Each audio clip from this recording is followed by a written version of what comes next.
Talking about heroes, they are technically the ones who defend the unity of a country from the colonization of other nations. For example, whatever happened on the situations of Indonesian nation in the past, they were colonized by English colonizers and also by various nations, and the ones who becomes the defenders, they are called heroes.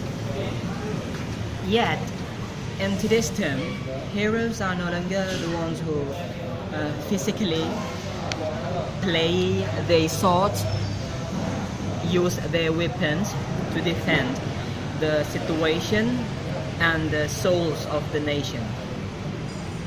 But it is broader and wider than that.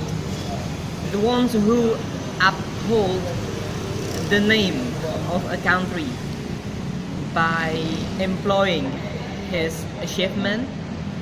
For example, the winner of an Olympiad event, he is also called a hero.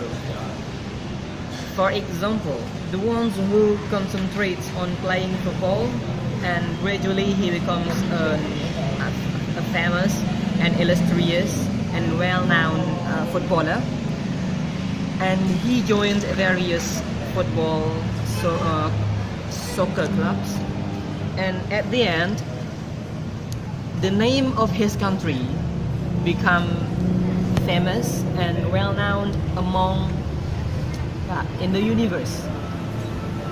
And this type of person is also called hero.